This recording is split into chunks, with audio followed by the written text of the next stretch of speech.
Olá, amigos da Novo Tempo, sejam bem-vindos mais uma vez ao seu programa semanal de estudo da Bíblia. Está começando Bíblia Fácil. Hoje vamos estudar sobre o último capítulo do livro de Daniel. Chegamos então em nossa cronologia de estudos ao capítulo 12. E essa semana e semana que vem vamos explorar revelações extraordinárias que esse livro faz para nós. Estamos com 8 amigos aqui numa ilha, em Angra dos Reis, no estado do Rio de Janeiro, passando dias agradáveis estudando a Palavra de Deus. E hoje chegamos a um tema muito importante, porque esse capítulo 12, ele lança a luz sobre os eventos que terão lugar ainda na história humana. Até aqui nós temos estudado eventos do passado e como, olhando através dos olhos da história, nós descobrimos a veracidade da profecia. Mas a partir de agora, nós vamos olhar para o futuro e vamos entender o que vai acontecer na história desse mundo. Por isso, o título do nosso estudo de hoje, um tempo de angústia sem precedentes. A Bíblia fala que é um tempo de prova, aguarda o povo de Deus. E nós vamos entender hoje que tempo de prova é este, pelo qual nós teremos que passar. Vamos então abrir nossa Bíblia e vamos começar o estudo. Mas antes de começarmos, vamos também orar, buscando a direção de Deus. Você que está em casa nos acompanhando, feche seus olhos e participe também desta oração. Bondoso Deus e Pai, estamos reunidos mais uma vez para estudarmos a Tua Palavra. Queremos orar para que o Senhor possa desvendar os mistérios do futuro perante todos nós e que ao conhecermos a Tua vontade, as coisas que irão acontecer, que nós possamos nos preparar para esses eventos. Em nome de Jesus, nós te oramos. Amém. Abra sua Bíblia em Daniel capítulo 12. Vamos descobrir hoje que esse capítulo trata dos últimos eventos antes do estabelecimento do eterno reino de Cristo. Então, Daniel capítulo 12 é um capítulo chave. Daniel 12, verso 1. Leia comigo aí. Daniel capítulo 12, versículo 1. O profeta diz: nesse tempo se levantará Miguel. E nós já vimos aqui que Miguel é o próprio Cristo, o grande príncipe, o defensor dos filhos do teu povo. E haverá um tempo de angústia qual nunca houve, desde que houve nação até aquele tempo. Mas naquele tempo será salvo o teu povo, todo aquele que for achado inscrito, aonde? No livro. De que livro o profeta está falando?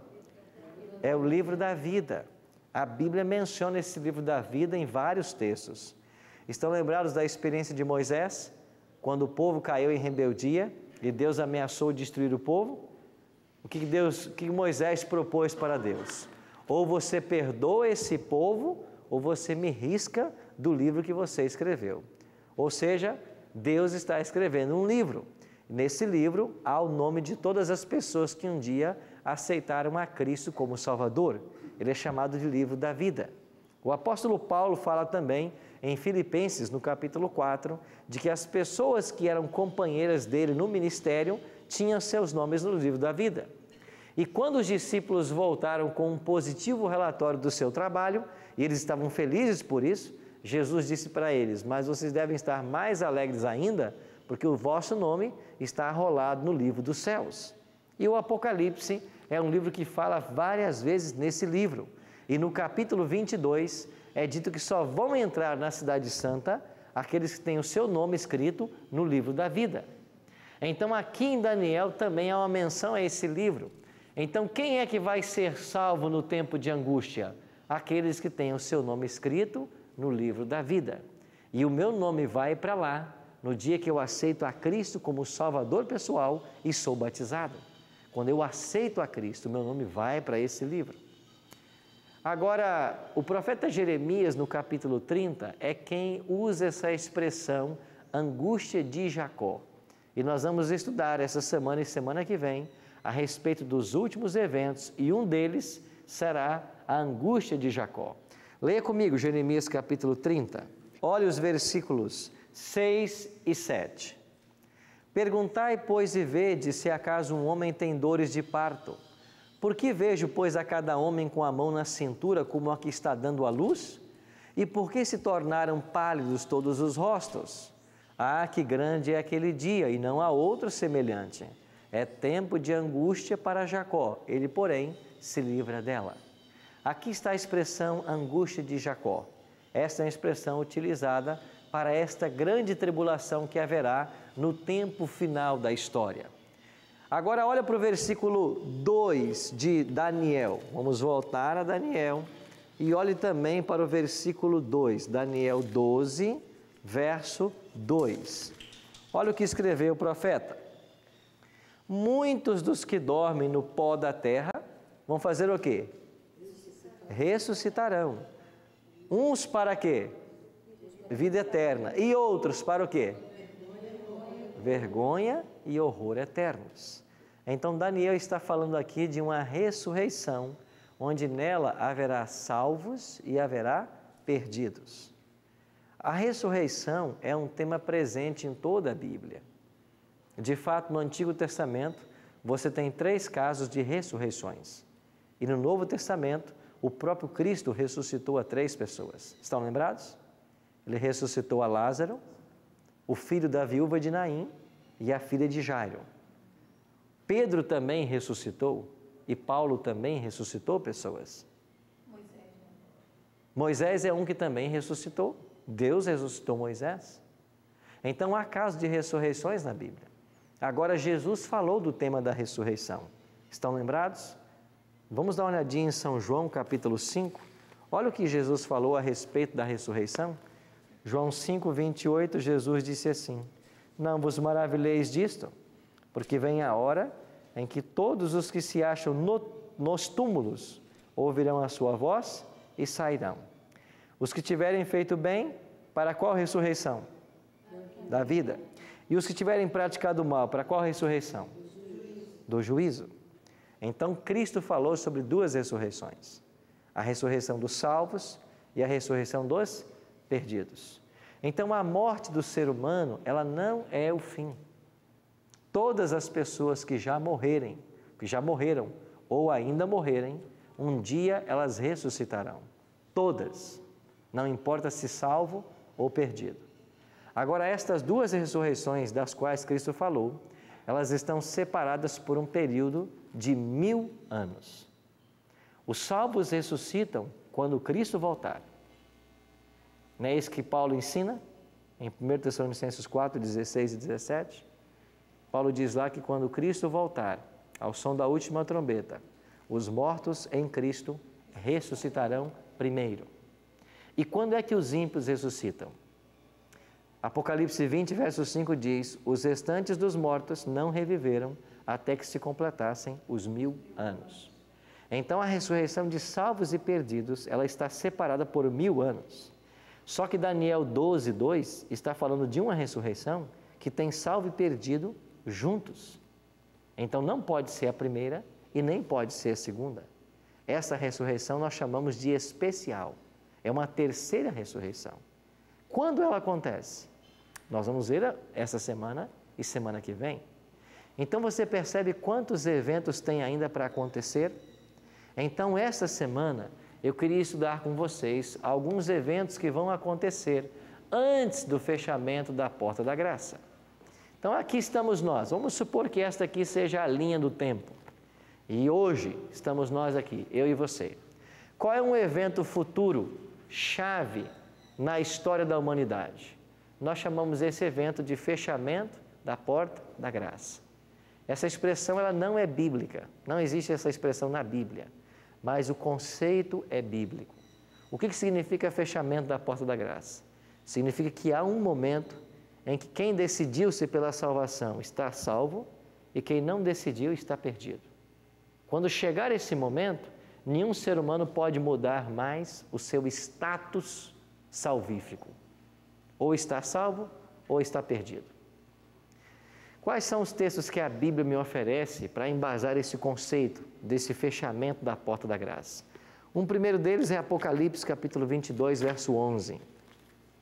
João escreveu assim: continue o injusto fazendo injustiça, continue o imundo ainda sendo imundo, o justo continue na prática da justiça e o santo continue a santificar-se. Ou seja, o imundo continuará sempre sendo imundo. e o justo a sempre ser justo. Nesse momento aqui de Apocalipse 22, 11, você não pode mais o perdido se salvar, nem o salvo se perder. Os casos já foram decididos no santuário celestial. Significa que, nesse momento, o juízo terminou. O juízo que começou lá em 22 de outubro de 1844, ele dura até o fechamento da porta da graça. Quando essa porta se fecha, o juízo terminou. Todos os casos foram passados em revistas. Ninguém mais que está salvo se perde e ninguém mais que está perdido se salva. Essa expressão, porta, ela pode ser tomada também da parábola das 10 virgens. Você está lembrado que as 5 nécias, elas não tinham azeite para suas lâmpadas e elas saíram para comprar, mas quando elas voltaram, a porta já estava fechada. E elas bateram a porta. E o noivo perguntou: quem são vocês? Ah, somos as virgens. E o noivo diz: eu não conheço vocês, porque na hora que vocês deveriam ter entrado para a festa, vocês não entraram. Então a porta se fechou. Jesus também no Apocalipse, naquela carta de João às 7 igrejas, Jesus é apresentado como aquele que tem as chaves de Davi, que abre e ninguém fecha, mas que fecha e ninguém abre. Então, quando Jesus abriu a porta da salvação para a humanidade, ninguém pode fechar isto. Mas quando Ele fechar, ninguém mais poderá abrir. Então, há um momento em que a porta da graça vai se fechar. Ou seja, todos os casos terão sido decididos. Antes que esse momento chegue, nós vamos estudar essa semana 4 eventos que vão preceder o fechamento da porta da graça. E na semana que vem, nós vamos estudar 4 eventos que estão posterior ao fechamento da porta da graça. Qual é o primeiro evento que vai ter lugar antes que se feche a porta da graça? Nós chamamos esse evento de chuva serôdia. Eu acho que foi até a Rose que perguntou sobre um batismo especial do Espírito Santo. E eu disse que estudaríamos quando chegasse esse capítulo. O que é chuva serôdia? Para entendermos isso, temos que ir lá para o livro do profeta Joel. Vamos para o livro do profeta Joel. Nós estamos em Daniel, um pouquinho para frente. Página 605 do Antigo Testamento. Página 605. Você que está em casa nos acompanhando, tome também sua Bíblia. Vamos conhecer agora 4 eventos que vão acontecer antes que se feche a porta da graça. Joel capítulo 2 fala sobre a chuva serôdia e nós vamos entender o que significa isso. Olha para o verso 23, Joel 2, 23. Alegrai-vos, pois, filhos de Sião, regozijai-vos no Senhor vosso Deus, porque Ele vos dará em justa medida a chuva, fará descer como outrora a chuva temporã e a chuva serôdia. Verso 28. Acontecerá depois que derramarei o meu espírito sobre toda a carne. Vossos filhos e vossas filhas profetizarão, vossos jovens sonharão, e vossos velhos sonharão, e vossos jovens terão visões. Joel está falando sobre 2 chuvas. Essa linguagem aqui era muito comum para um agricultor da Palestina.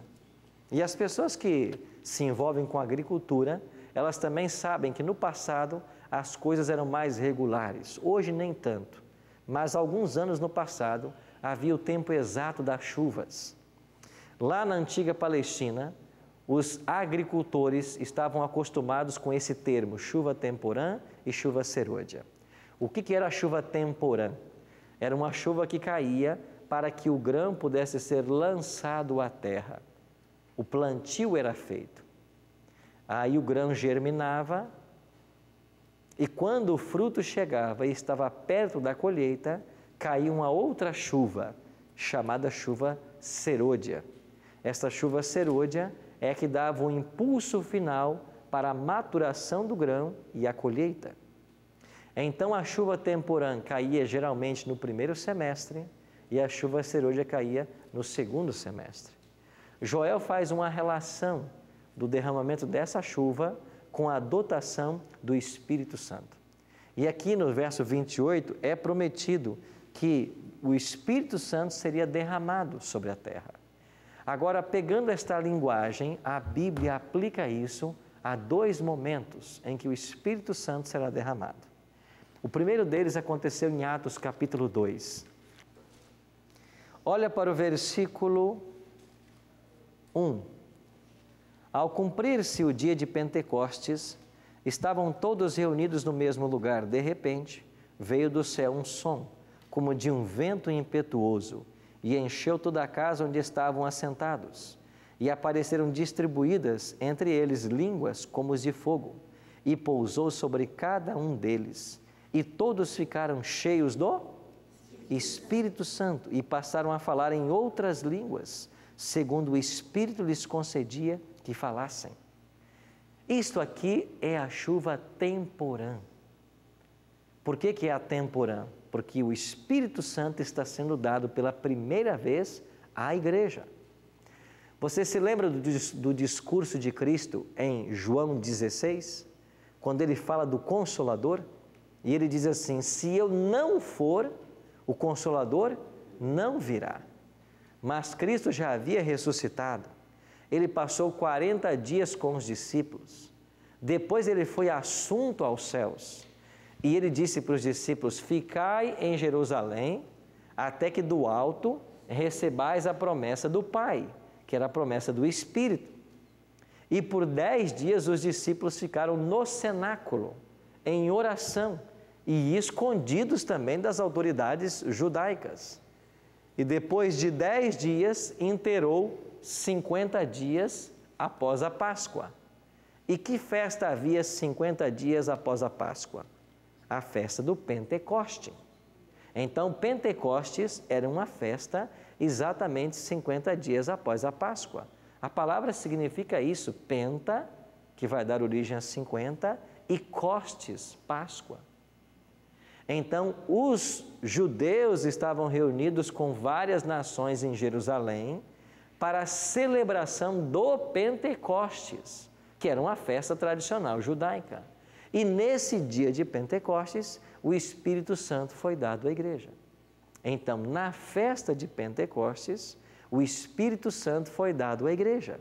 Nós temos aqui a dispensação do Espírito Santo. Antes, já havia o Espírito Santo e ele já atuava nas pessoas, só que ele atuava de uma forma específica. Ele vinha até as pessoas para capacitá-las para missões específicas.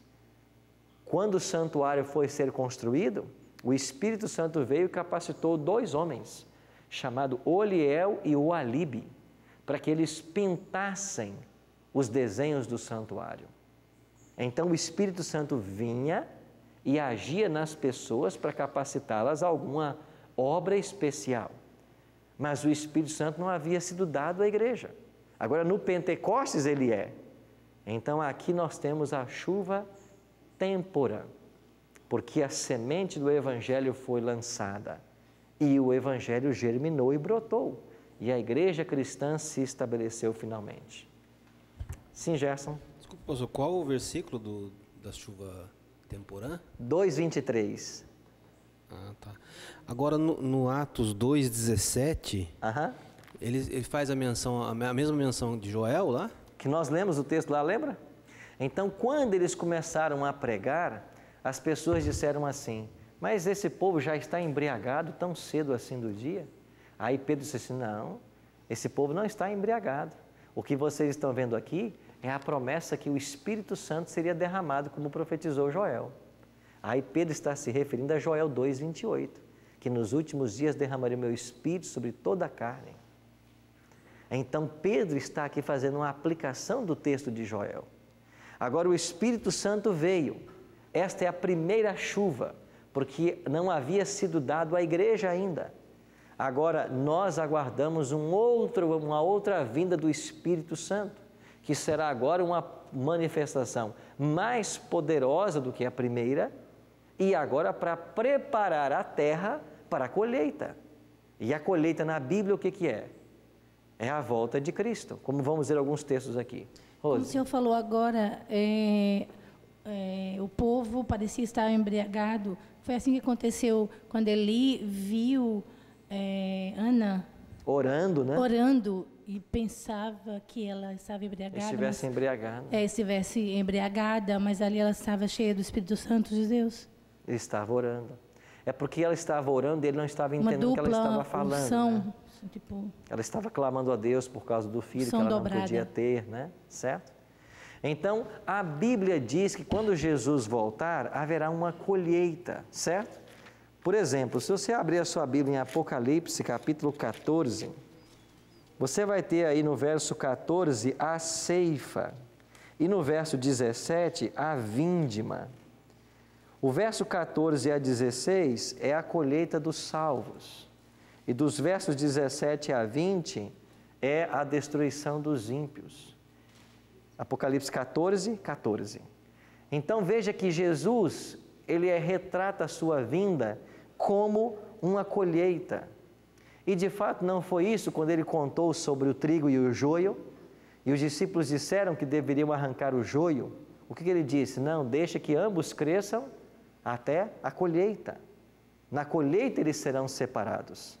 Então na Bíblia a volta de Cristo é comparada a uma colheita. Então o Espírito Santo no Pentecoste foi dado para a germinação da semente. Agora olha para Apocalipse capítulo 18, verso 1. Depois dessas coisas vi descer do céu outro anjo que tinha grande autoridade e a terra se iluminou com a sua glória. Verso 2. Então exclamou com potente voz dizendo: Caiu, caiu a grande Babilônia e se tornou morada de demônios, covil de toda espécie de espírito imundo e esconderijo de todo gênero e ave imunda e detestável. O destaque aqui é para esse anjo que desce do céu com grande autoridade. Quem é esse anjo? O anjo na profecia é o mensageiro. Aqui é o povo de Deus que recebeu o Espírito Santo. E ele vai fazer o último apelo à humanidade. Qual é o último apelo? Saia de Babilônia. Lembra que nós fizemos um paralelo entre Daniel capítulo 5 e Apocalipse 18? O último apelo que será dado a Deus, por Deus, é que os seus filhos sinceros saiam de Babilônia. E essa grande autoridade que o anjo tem é o Espírito Santo na sua forma de chuva serôdia, para que a colheita seja feita agora. Então, o primeiro evento que vai ter lugar antes que Jesus volte será a chuva serôdia. Nós iremos para um breve intervalo e assim que voltarmos, vamos aprender sobre mais 3 acontecimentos que vão ter lugar antes que Jesus volte a essa terra, ou melhor, antes do fechamento da porta da graça. Daqui a pouco estaremos de volta.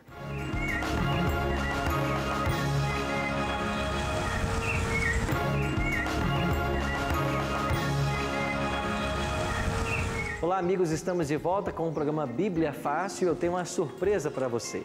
A partir desse mês de abril, nós vamos começar uma nova temporada no Bíblia Fácil. E a temática do nosso estudo será o livro do Apocalipse. Nós já estamos preparando uma revista, já temos preparado uma revista, e você pode solicitar essa revista para que ela chegue até a sua casa e nós tenhamos condições de estudarmos juntos essa temática. Vamos estudar 18 temas dos 22 capítulos do livro de Apocalipse. Serão passados todos os versos do Apocalipse e nós vamos tentar entender os mistérios de Deus para esse tempo final. Terminamos o nosso primeiro bloco falando a respeito do primeiro acontecimento que vai ter lugar antes que se feche a porta da graça. O Espírito Santo virá para capacitar os crentes sinceros a pregar o Evangelho eterno de Cristo para que as pessoas se preparem para a volta dele. Como nós vemos em Apocalipse 18, é o último apelo de Deus à humanidade, dizendo: sai dela, povo meu. Sai da onde? De Babilônia. E nós já vimos aqui que Babilônia é símbolo da confusão religiosa que se assentou em nossos dias. Qual é o próximo evento, então, após a igreja receber a chuva serôdia? Nós chamamos esse evento de alto clamor. Por que alto clamor? Porque o Espírito Santo veio dotar a igreja, os crentes sinceros, para que eles preguem a última mensagem que o mundo precisa ouvir. E aonde está a última mensagem que o mundo precisa ouvir? Apocalipse, capítulo 14, versos 6 a 12. Estas 3 mensagens angélicas são as últimas mensagens que a humanidade vai ouvir antes que Cristo antes que a porta da graça se feche e antes que Cristo volte. O que ensinam estas mensagens?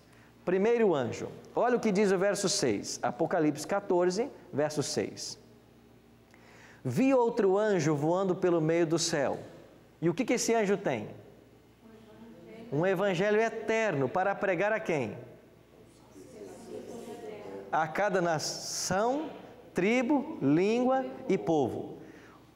Por isso chamamos de alto clamor, porque o verso 7 diz assim, dizendo em grande voz ou alta voz. Desta expressão é que a gente usa dizer o alto clamor, porque os 3 anjos clamarão em alta voz. Esse anjo vem voando pelo meio do céu, significa que a sua obra tem que ser apressada, célere. E ele tem que pregar em alta voz, porque o mundo inteiro tem que ouvir. Agora, qual é a primeira mensagem que o mundo tem que ouvir? Verso 7. Dizendo em grande voz, temei a Deus e dai-lhe glória, pois é chegada a hora do seu juízo. E adorai aquele que fez o céu, a terra, o mar e as fontes das águas. Esta é a primeira mensagem que o anjo vai pregar. E você está percebendo que a primeira mensagem angélica é os versos 6 e 7, a segunda é o verso 8 e a terceira dos versos 9 a 12. Agora nós temos no verso 14 a colheita, que é a volta de Cristo. Ou seja, antes que a colheita seja feita, esta é a mensagem que tem que ser anunciada. E qual é a primeira mensagem? Temei a Deus e dai-lhe glória, pois vinda é a hora do seu juízo. Nós já passamos esse tema com vocês e nós já concluímos que o juízo de Deus se divide em 3 fases e que a primeira fase, ela começou no dia 22 de outubro de 1844 e ela termina justamente aqui, quando se fecha a porta da graça. Aí todos os casos foram decididos. O juízo já aconteceu. Agora, e quem se perder? Ele não é julgado nessa fase. Por quê? Porque ele não aceitou a Cristo. O nome dele nunca foi para o livro da vida. Se nunca foi para o livro da vida, ele não precisa nem ser julgado. Porque Jesus falou assim, aqueles que não têm o Filho já estão condenados. Gerson? Só uma dúvida, pastor. Quando houver o fechamento da porta da graça, isso é concomitante com a volta de Jesus? Não. Nós vamos estudar aqui 4 eventos que vão ter lugar antes que Jesus volte. Porque pegando Atos 2, 20 e 21, está dizendo assim, o sol se converterá em trevas e a lua em sangue, antes de chegar o grande e glorioso dia do Senhor. E acontecerá que todo aquele que invocar o nome do Senhor será salvo. E quando é que aconteceram esses eventos de Atos 2, 21? Não sei. É antes do fechamento da porta da graça? Eles já aconteceram. Aí está um detalhe interessante. Você está entendendo porque o Espírito Santo lá no Pentecostes, em Atos 2, 1 a 4, foi a chuva temporã e agora está prometida a chuva serôdia? Porque esses eventos descritos em Atos, relembra para mim quais são os eventos aí que você lê em Atos, por favor, com o microfone. Quais são os eventos que o apóstolo está predizendo? Nos últimos dias, né?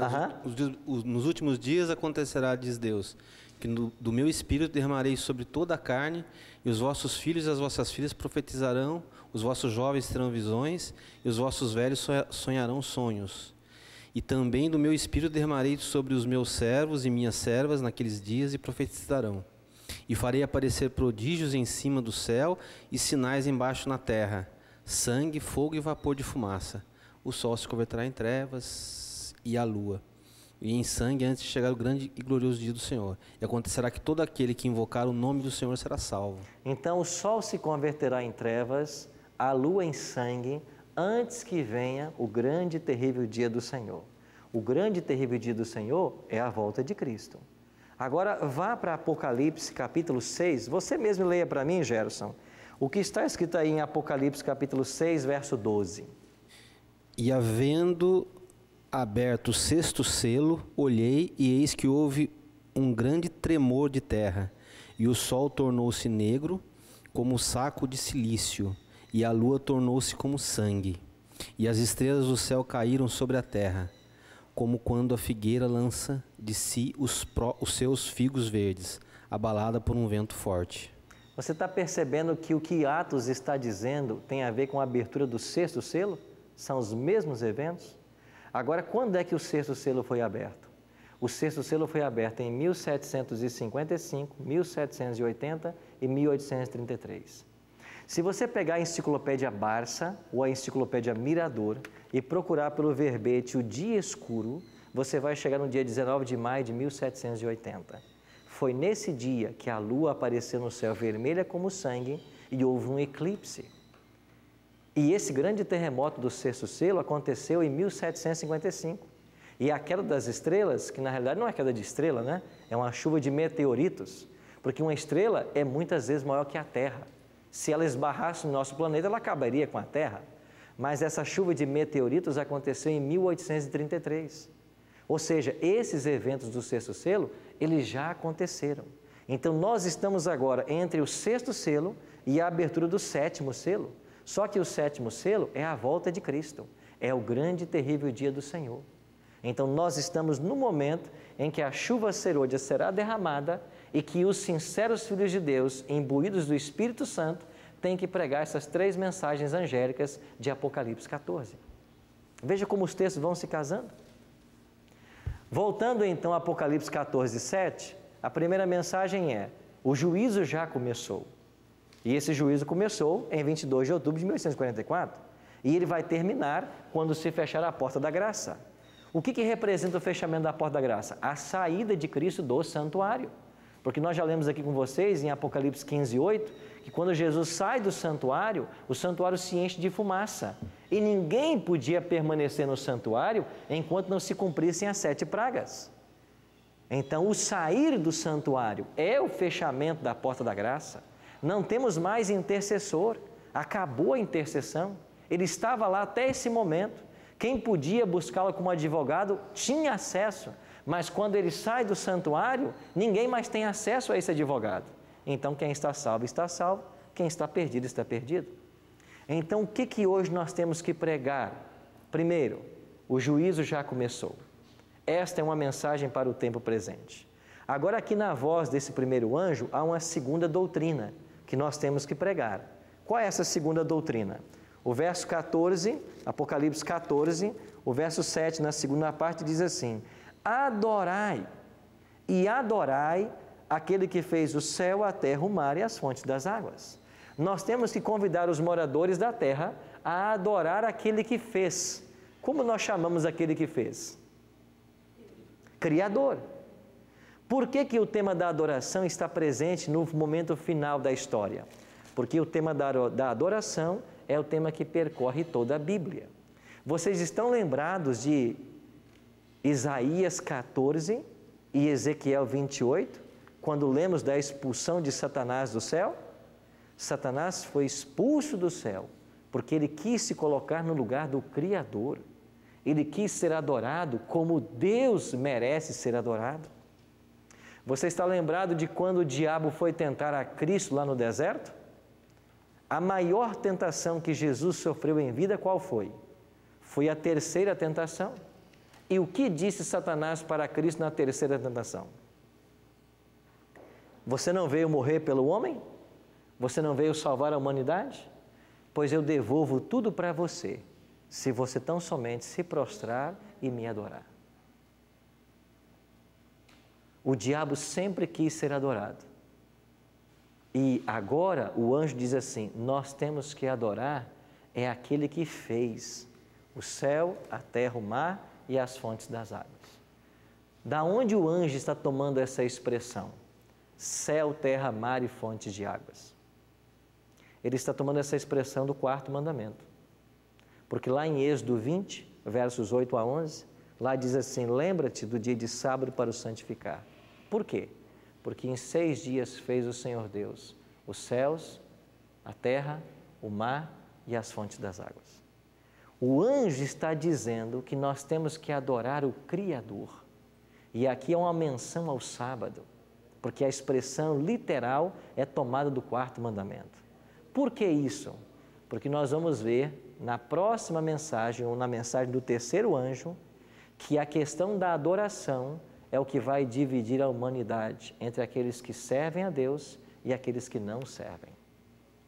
Então, o primeiro anjo apresenta duas doutrinas. O juízo já começou e nós devemos adorar ao Criador no dia que Ele criou para ser adorado. Segunda mensagem, verso 8.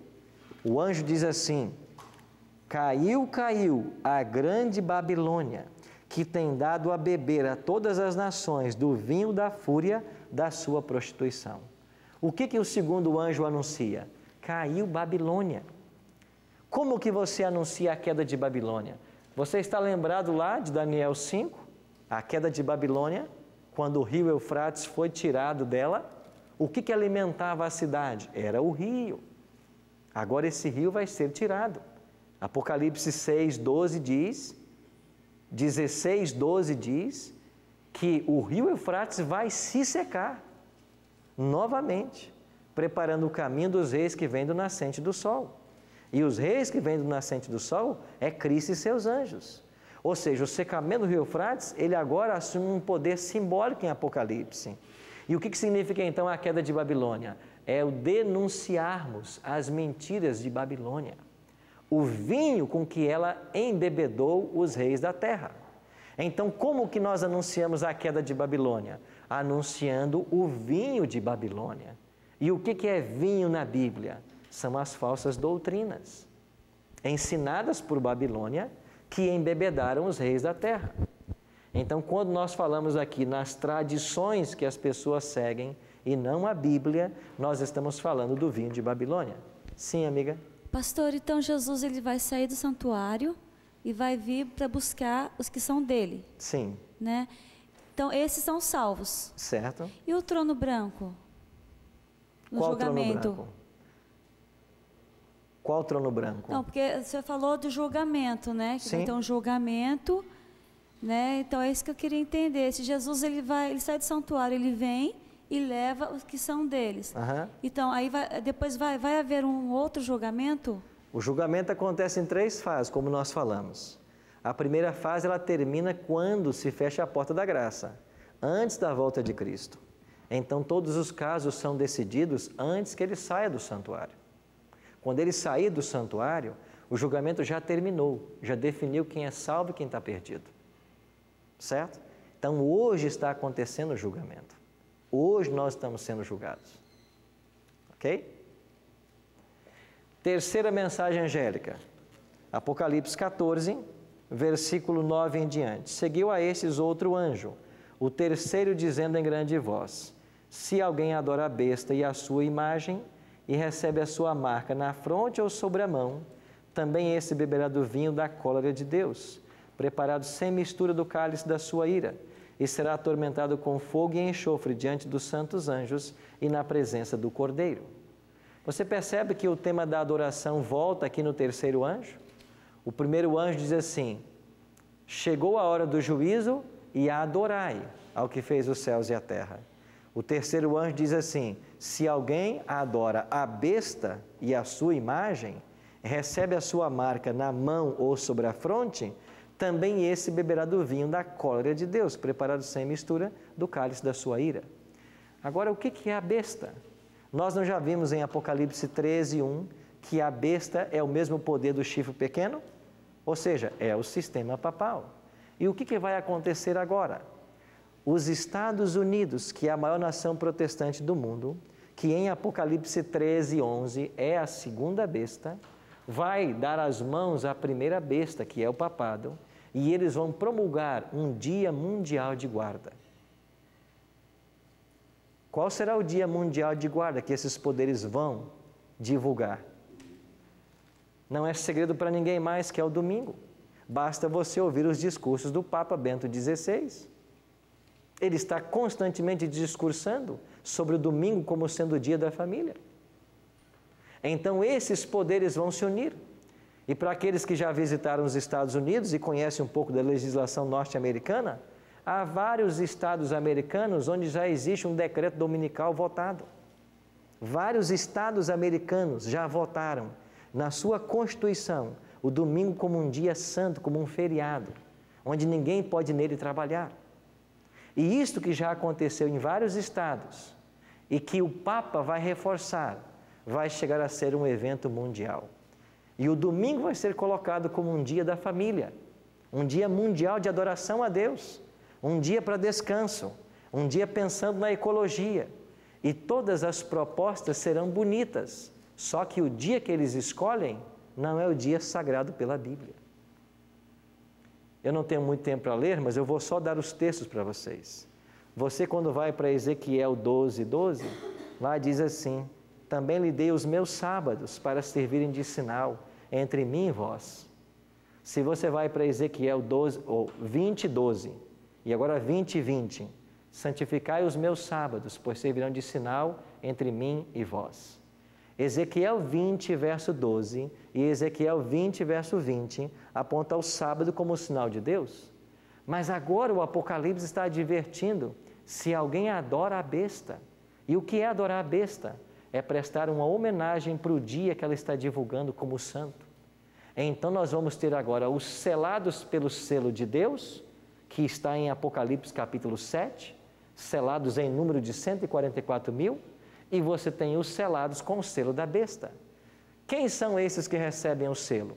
Aqueles que acreditam na vigência de toda a lei de Deus e também do sábado, recebem o selo de Deus. Os que acreditam na santidade do domingo, receberão o selo da besta. Então, no final do alto clamor, nós teremos um evento chamado Decreto Dominical. Eu morei muitos anos no Espírito Santo, e na Assembleia Legislativa do Espírito Santo já existe uma lei dominical, para que todos os comércios fechem no domingo. Você está entendendo o que está acontecendo? A união do poder civil ao poder religioso, ela vai acontecer de novo.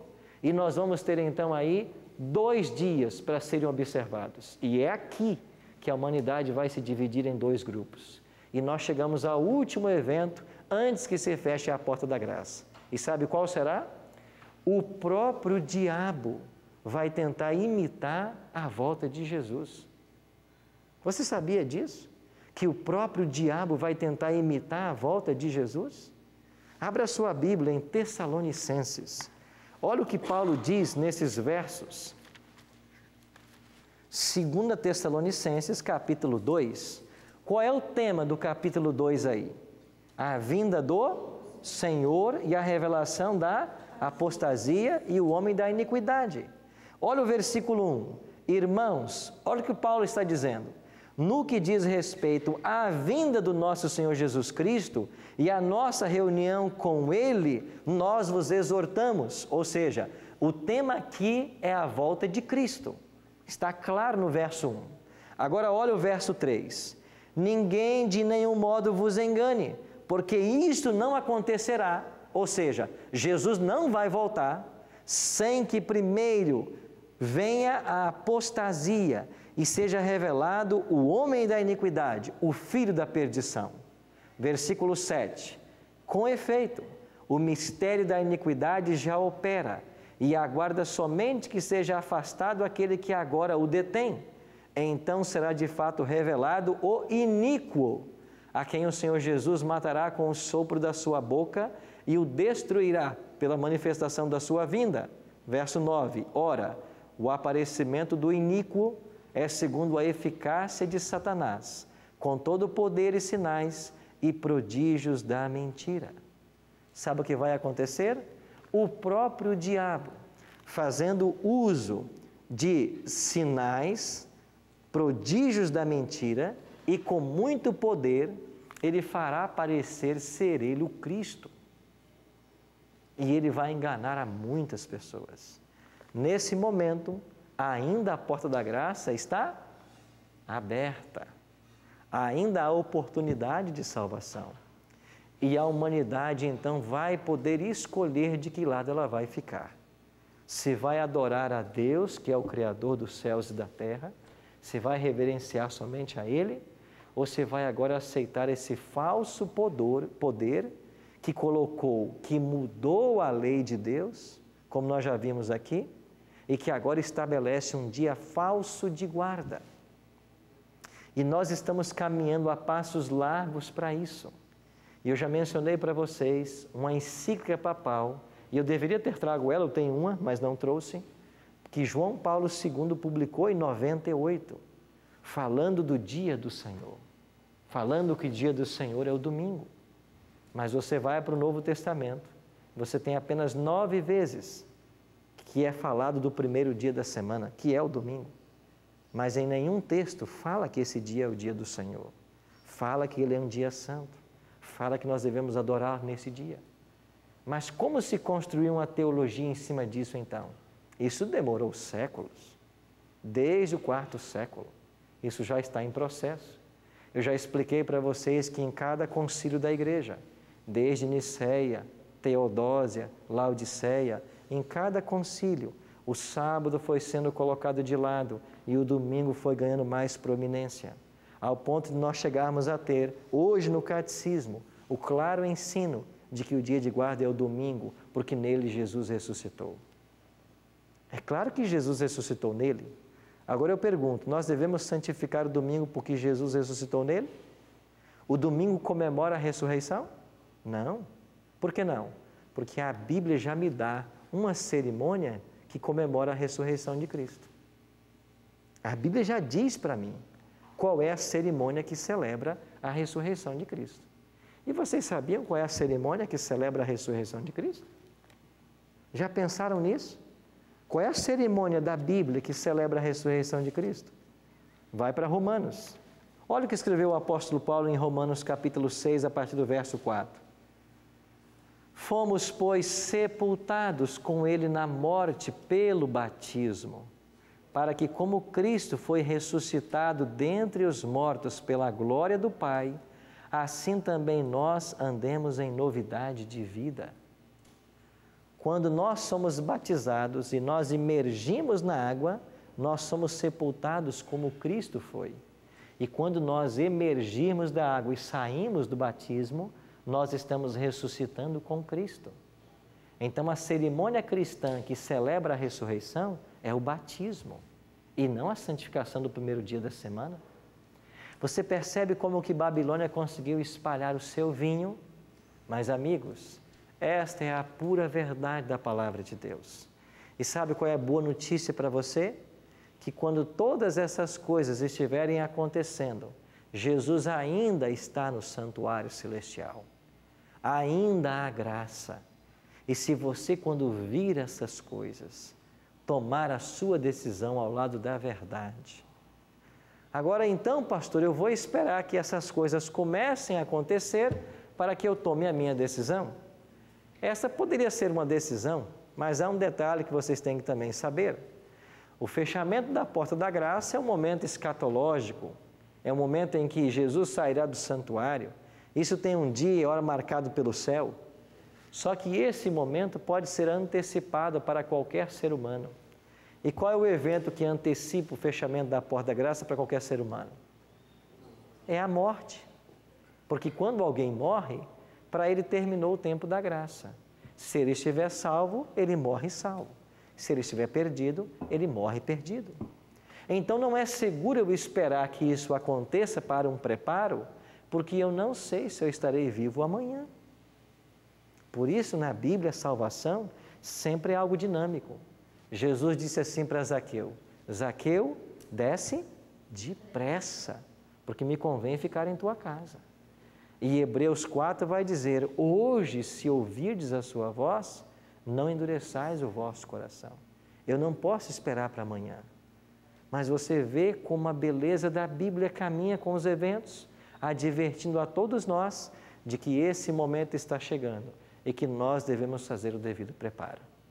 Por isso, amigos, a palavra de Deus está alertando a mim e a você. Há um céu aguardando a todos nós. E o diabo quer fazer de tudo para roubar a tua coroa. De fato, não é isso que ensina o Apocalipse? Cuidado para que ninguém roube a tua coroa. É o diabo que quer roubar nossas coroas. A nossa salvação foi garantida na cruz. Agora eu tenho que me apossar dela. O fato de Cristo ter morrido não salvou todos os seres humanos a despeito da vontade do ser humano. Ele ofereceu a graça. Agora eu tenho que aceitar. Se eu não aceitar o que Ele fez no Calvário, eu vou me perder. Uma canção antiga dizia assim: No guarda-roupa de Deus há uma veste com o seu número. Nós já temos uma coroa, temos uma veste branca prometida. O Apocalipse também fala de uma pedrinha branca. Já leram isso? Em que nós receberemos um novo nome? Todos nós teremos um novo nome no céu. Receberemos uma pedrinha branca com um novo nome. Tudo já está preparado. Agora o diabo quer arrancar o céu de nós. É por isso que eu tenho que me voltar cada vez mais para esse livro. Porque se eu entender a vontade de Deus como expressa nesse livro, eu vou me preparar da forma devida. Porque se eu não ler esse livro, se eu não me preparar, eu posso ter a melhor das intenções. Mas alguém escreveu certa vez que o caminho para o inferno está cheio de gente com boas intenções. Mas não basta boa intenção. Tem que haver conhecimento. E nós temos que buscar esse conhecimento. Pense nisso enquanto ouviremos essa música agora. Antes que Jesus saia do santuário, antes que se feche a porta, o meu coração e o seu, ele deve ser de Cristo. Porque se ele não for de Cristo, automaticamente ele será do inimigo. De quem é o seu coração?